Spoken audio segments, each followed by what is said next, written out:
Ladies and gentlemen, whatever Magnus Carlsen does in life, he makes headlines. Last year in December, he won the Champions Chess Tour again. He then went on to play in the FIDE World Rapid and Blitz. And in the World Rapid, he had a fallout with them over a pair of jeans. He then returned after not completing the Rapid. He then returned to the Blitz, where he made it all the way to the final and shared first place with Jan Nepomniachtchi in what was quite a debated result. After that, he got married, which was amazing. Amazing for anybody, whatever you think of him. He got married. He's then had a fallout with FIDE to the point he doesn't think for the foreseeable future he will play in FIDE events. And now we are here at the Freestyle Chess Grand Slam Tour. It is the first event. It is in Weissenhaus, Germany. So we're going to see how good is Magnus Carlsen. People consider him the GOAT. How good is he really when we shuffle the pieces? Let us find out together. And there's a truly, truly heartwarming story about someone doing well in a place that is special to them. That is coming up. This video is sorted into two parts. One will be just a few slides or a few pictures where I show you what happened, and then I will cover the final game that decided who won this tournament. If you got through all of that, I hope you enjoy this video. And so the scene was set in Weissenhaus, Germany, for the first stop on the Freestyle Chess Grand Slam Tour. Let's see how the round robins went. The players were given a position to study, and then they played rapid round robin games. So they played each other once, and this is how the final standings worked out. It was topped by Alireza Firouzja, followed by Yakovor Sandarov, who had a fantastic tournament and kind of shows why there should probably be more open qualifiers. That's how he qualified. It was an open qualifier, and that's how he got in, and he played fantastically. He finished second. Third place was Fabiano Caruana, and then probably the big shocks. Magnus Carlsen, Hikaru Nakamura, 5.5 points each out of 9, finishing 4th and 5th respectively. Then hometown boy Vincent Keymer finishing in 6th. In 7th place was Nurdirbek Abdusatorov, and in 8th place the world champion of classical chess Gukesh Damaraju. The last two players were eliminated, and that was Vladimir Fedoseev and Levon Aronyan. What happened after this? Well, the players picked who they would like to go against in the quarterfinals. Alireza Firouzja picked Vincent Keymer. Fabiano Caruana picked the world champion Gukesh. Yakovor Sandarov picked Hikaru Nakamura. And Magnus Carlsen got left with Nurdirbek Abdusatorov. So how did the quarterfinals and the semifinals lead to the final? It went like this.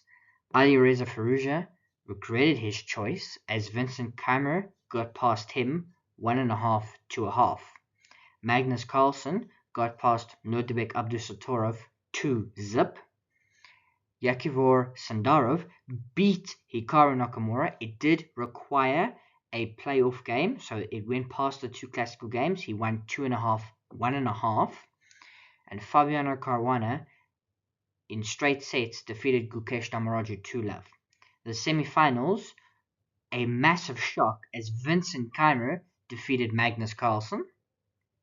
And Fabiano Caruana, it took him 7 games, but he got past Sandarov to set up a final, an unlikely final of Fabiano Caruana and hometown hero Vincent Keymer. Let us see who went on to win the whole tournament. And so here we are. It came down to these two, the homeboy hero Vincent Keymer and Fabiano Caruana. Vincent Keymer's got the white pieces, Fabiano Caruana's got the black pieces. A reminder, this was a classical game, so they had 90 minutes on the clock and some increment. And this is the position they were given. You can see the king, sandwiched right between the two rooks, the queen, the bishop, and then two knights on the edge of the board. So Vincent Keymer elects to play c4. We get knight to f6, knight to f3, and the annotation may be the same, but this first bit is just like, look at this b4. Like, these moves in general theory, again, mean nothing. It's just about activating your pieces as best as you can. Traditional ideas still remain. We get an early attack on the queen that gets blocked, but now you can take and ruin the pawn structure, although now the rook on e1 is already open. But it allows Vincent to grab the pawn on h7. The knight comes out, kind of trapping the queen a little bit, but we get e3. And you might say, well, Vincent's up a pawn. Is he? The queen is kind of stuck on the side of the board, and like you've developed nothing. This knight really has no future prospects at the moment, so it might have to move again. And, king safety and all that. So we get takes here, so the pawn is recaptured immediately. Bishop develops, and here, a mistake from Fabiano Caruana. Rook c5. I imagine his idea was to, in the future, maybe trap the queen, potentially. But it loses to the move d4, which doesn't get played. It's the second best move. Knight g3 is the second best move, but here you can just play d4. And I don't know what Fabiano thought here. The engine suggests, well, rook a5 and targeting this pawn, and now knight to just 3 and giving up the pawn. Is this what you want?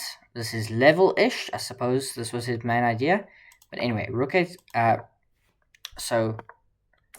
Oh, we jumped. Okay, so the rook went there. Mistake. Knight g3, we got played. Then the queen came in, putting pressure on the pawn, not threatening to win it just yet.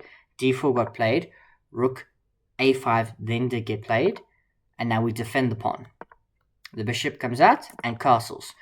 Just like normal, a reminder, just like normal, the pieces end up where they would normally have, so short castles, great move. I love how the blue exclamation mark is not even on a piece. And rook a3, a second mistake. And often it's not the first mistake that kills you, it is the second. Fabiano Caruana is now much, much worse. If Vincent Keymer plays h4. He's given Fabi one chance already. Will he give him a second? No, he plays h4. Bishop a4. Rook c1, a5, h5.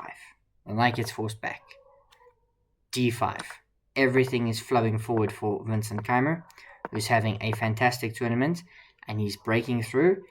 Takes. Now we're going in there, and the king's not safe, and there are weaknesses. We sacrifice the rook to try and get in.